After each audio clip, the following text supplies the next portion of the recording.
Education is the means by which all societies transfer skills, values, knowledge and attitudes from older generations to the younger ones to prepare the latter for their future roles. The process may be either non-formal or, as is increasingly the norm, structured or formal. In countries such as Ghana, with a myriad of developmental needs, it is seen as critical for national development and is the largest single component of national budget, with about 25% devoted to it as a general rule. In spite of the enormous sums of money spent on the sector, results of pupils in standard nationwide examinations at the basic level have often been far from satisfactory, with wide disparities in the performance between and also within communities. One glaring fact is the often marked contrast between pupils or students from the private and public sectors. It is apparent that, as a rule, the former outperform their counterpart from public schools. However, there are also certain publicly founded schools which produce excellent results. This makes one ask, what are the factors which either contribute to or hinder good academic performance by students or pupils? And are we as a nation committed to redressing the obvious imbalances which exist in our educational setup in order to ensure that our young people are fully prepared for the challenges of adulthood? This is particularly important because pupils at the basic level throughout Ghana use the same curriculum. In Ghana, like many other countries, children increasingly go through some form of preschool education, beginning with a crèche from about 18 months of age and proceeding to nursery schools around the age of 4. Elementary or primary school begins at around age 6 for 6 years, leading to 3 years of junior high school, JHS. At the end of this period, pupils sit their first standard exam, the Basic Education Certificate Examination, BECE. Their performance in this exam determines their future academic and hence career path. Candidates for the BECE are assumed to have acquired a foundation in core subjects such as mathematics, English, social studies, and a variety of electives. The importance of the first 9 years or 10 years of formal learning cannot be overemphasized, as research have demonstrated that deficiencies at this level are very difficult to rectify. That is why, as a nation, we should be concerned about the chasm in the performance between a selected band of schools and the overwhelming majority of schools. What are the underlying factors for this disparity, and how do we address them? This collaborative documentary series by the GBC and Star Ghana looks at the impact, both positive and negative, of the physical learning environment on pupils' output. It takes us to 4 urban communities in southern Ghana, Ashaiman, Ho, Obuasi and Cape Coast, for an in-depth examination of the issues involved. What challenges cut across the 4 municipalities and which ones are peculiar? Along the way, we will ask if we as a nation are committed to laying the right foundation for tomorrow's leaders.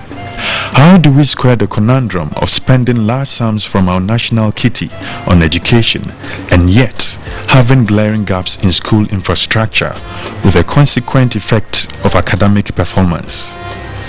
Our first stop on our journey of inquiry is Ashaiman, a bustling township near the Tema metropolis. It is reported to be the fastest growing urban community in West Africa, with a population of well over 250,000. Popular belief has it that each day at least 25 people come to settle in Ashaiman, contributing to a population growth rate of 4.6% annually, outstripping the national average of 2.6% per annum. Its proximity to both Accra and Tema makes commuting easy, and accommodation is said to be relatively cheap in Ashaiman. This has contributed to a very cosmopolitan populace comprising the indigenous Gadangbe people, Evers, Akans, Dagombas, and other ethnic groups. Ashaiman is characterized by a high population density, poor planning, and a high level of deprivation. This, of course, has affected the development of educational infrastructure in the municipality. An underlying factor is the very accessibility, which makes it such a magnet for migrants from all over Ghana. These and other factors are put under the spotlight. In the Ashaiman municipality, the Education Directorate has 9 KG, 18 primary, and then 18 JHS. Whilst with the private schools, we have 151. Our classrooms are full because we have high enrollment, and because of that, when it comes to heat, we suffer a lot. Because under normal circumstances, we should have around 35-40, but because Ashaiman is densely populated, we have more than that in the classrooms. So for heat, it is something that we have not been able to control it. We have a big challenge in number 5 JHS. It's a 2 school, that's number 5A and number 5B JHS. With a classroom without a physical environment, you can see that the lighting system is very, very poor. Unfortunately, you realize that since we run morning and afternoon sessions, we see that by the evening side, we are supposed to be closing by 6. By that time, you see that the classroom becomes very dim. So lighting in the classroom is very, very poor, and the classrooms are very hot, especially within the afternoon sessions. And children complain. So sometimes you see them fanning themselves in the classroom while teaching is going on. And the teacher finds it very difficult to stand even to teach during those sessions. We have bad lighting system in the school.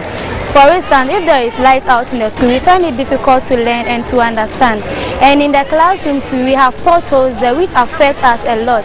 And thirdly, our cardboard in which we put in our books is not very good. The challenges in the public schools are a whole lot. The schools in the Ashaiman municipality are supposed to be under the Ashaiman Municipal Assembly, and the schools are also, I think, quite old. We have broken walls. The classrooms were built with low ceilings, and the honeycomb ceilings are also not allowing in enough ventilation and sunlight. So the whole atmosphere for learning is not very conducive. Go around all over the country, you see the kind of structures we put. We have vision problem, lights, reflections, and it calls for some re-engineering of the way we come out with drawings for our schools.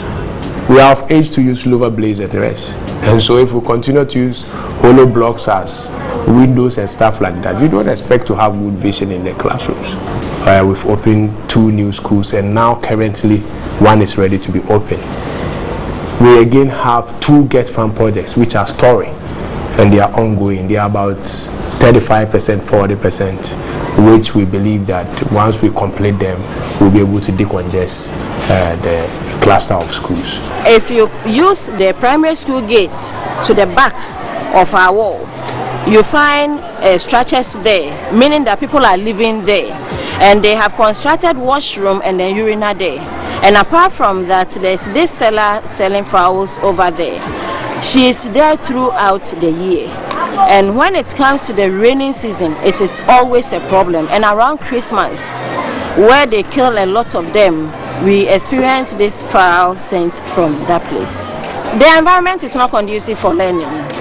So you stay in the classroom, you can only focus on what the teacher is teaching for just 5 minutes. After 5 minutes, you find the children fidgeting, and their attention is no more on the teacher. So at the end of the day, the children are going to suffer. In St. Mary's, we believe in creating the right environment for learning. The most important thing for a child to learn is to create a very conducive environment for the child to learn. If the environment is not good, a child will not be motivated to learn.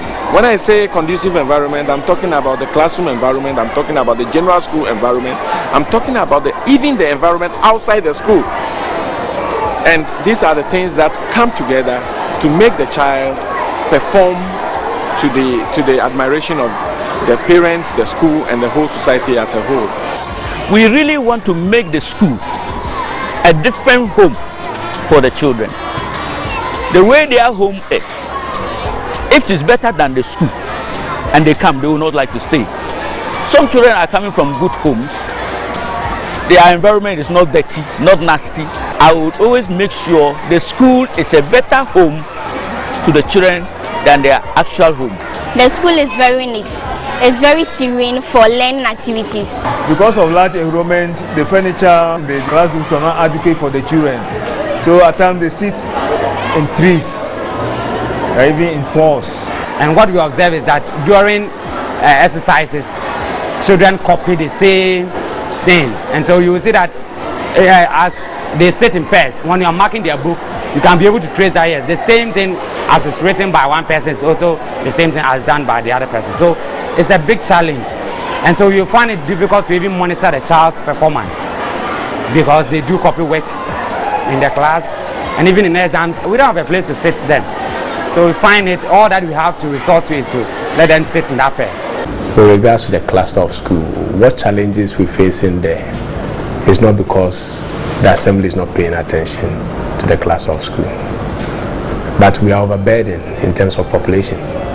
That is why you find out that you have more than 3 people using a dual desk, which is supposed to be for 1 or 2. But instead of taking maybe 35 pupils in a class, there are more than that. You count and there are about 60 in a class. The furniture in my class is very comfortable and it's good for learning. We have places where we put our books and we find it very easy when we are sitting on them, and then we learn very comfortably. If you go to our classrooms, we have mono desk. These mono desks have the pupil's name on it, and we make sure that you are responsible for the desk you are sitting on. After that, when you are gone, like JSS3, when you are gone, a new child comes to possess that chair and is responsible for the safekeeping of that chair, make sure, or the desk, make sure it is well kept. We are putting this discipline to the children to take on to the senior high schools, to take on to the universities until they become ministers or even directors of institutions. When you look at the history of the faith-based schools, initially they used to be for church members, and you see there's always some amount of discipline. Not that in the cluster of schools the discipline is not there, but you see the discipline in the faith-based schools is more, maybe because of the Christian aspect or the Islamic aspect. There is discipline in the school. That is one key that has been helping the school. They make sure they instill discipline and other moral values into their students. That's a joy of a parent to see that his or her child is doing well academically and morally. Most parents feel that they have to send their children to private schools. Why? The reason basically is that there is much supervision, there is so much concentration on the performance of both teachers and then pupils and students to do well in their examination. Private schools, the proprietor stands at the gate at 6, his teachers start to troop in from 6:10. In the public school, is it like that? These questions are very important questions that need to be answered. How is supervision done? Supervision and monitoring is going on very well. I have a dedicated DD supervision who does most of the monitoring, keeping the CS, you know, the circuit supervisors, relay to the DD supervision. And the circuit supervisors also oversee the head teachers in the schools. So the circuit supervisors are supposed to go around daily to check on the teachers' lesson notes, whether they are in school on time, doing or going by the timetable, etc. And if there's anything, they will also report to the DD supervision. So I think it's working very well. They go around a lot. Now the private schools come to school at 6 o'clock, students come to school at 6 and close at 3. The public school child goes to school at 8 and closes at 12. 4 hours. There is a break in the 4 hours. What has been learnt? A child comes to school at 6 and there's 2 breaks from 6 to 3 in the evening, and so much has been done. So naturally, the teacher-pupil attention or time spent is limited in a public school. We still run the shift system, which we are trying hard to eradicate. All the private schools go straight day. Looking at the timetable, for those who go for afternoon shift, you know, with the hot sun, then they'll be standing in for, let's say, PE. With the hot sun, they'll be having maths at a particular time, which is not very conducive. We know that there are problems with the shifts. And like the government is also saying, we are trying to face it out here in Ashaiman. Parents who take their children to the private schools pay a lot. They do all they can to make education possible or enhance education in the private schools. We, for instance, we have the free textbook system, so we depend on what the government gives us. But with the private school, we give them books anyway, but they still tell parents to buy supplementary books, which we find it difficult to, because we don't even want them to, because they are already constrained. And formerly we were dependent on textbook supply from government, and we saw that the supply was insufficient. If you send an enrollment of about 40 or 45 children, you end up by giving you 5 or 10 textbooks. So you send those 5 or 10 textbooks, and you have to allow the children to share. You see, you have about 4 or 5 people sitting with one textbook. How would they read? So when we saw that challenge in the government supplying us with those textbooks, we had to go into these private publishers. We educated our parents gradually, so they got to understand us, and then they gave us the chance to go to these publishers who would bring the items for us to buy. So the parents voluntarily buy their textbooks. Some even buy extra in the school and for the home. Getting parents here to come and assist is a big problem. In fact, to even buy books for kids here when school resumes, it's very difficult. You go to the class and one child has got about only 3 books for all the subjects, and you see that it's a big challenge for the school. Basically, as a parent, I would wish for free things, but we all know, since generation, free things are not always the best. So we are trying our best, but we find it difficult to cope in such a situation, and performance are always down in this direction. Within the Ashaiman municipality, apart from the cluster where we have all these problems, we have the Blessed Clementina Roman Catholic School, which is also a public school. The environment is good, the teachers are working very well, they have everything perfect, and their results are also perfect. The facilities in the schools are being maintained, and they are also having the support of the church. But for the cluster where there is that problem, I think it's purely because that is falling on the assembly. I would say we are one of the best in Ashaiman municipality. When you talk about public schools, we see visitors from the church, they come here, and the Catholic education, they come from Accra to supervise. And the church also help us with teachers' furniture.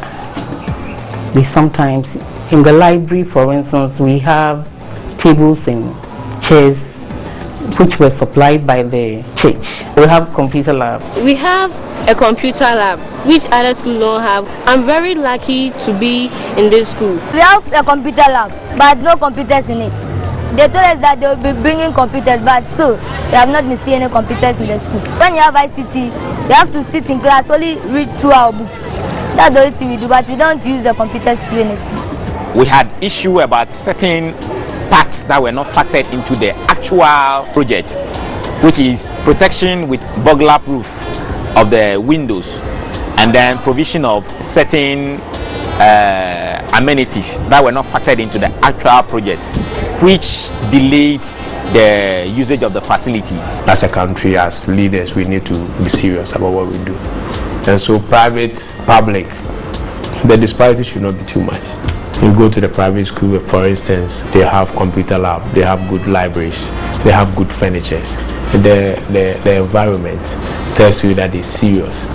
All right, you compare to public schools, you don't have the same. St. Augustine's RC PTE has been very supportive. At the beginning of the term and at the end of the term, we organize PTE meeting, and majority come. If I call PTA meeting, I don't have less than 500 parents. They come.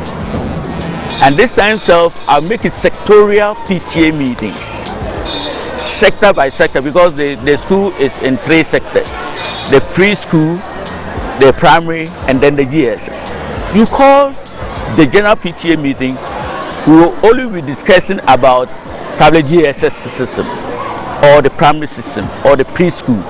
So others will come, oh, my child is just in the preschool, and you are talking about GSS, how to prepare them towards BEC. So the person relax and will not come the next time if you call. But with these sectorial meetings, you call them, they come, you educate them and all that. So the PTA has been very supportive. As someone there, I find it that it's very difficult to get parents on board.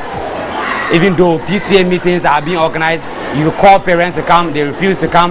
There are other times where they come to the PTA meetings, and sometimes, mostly with the public schools, they do not see the contribution they make implemented.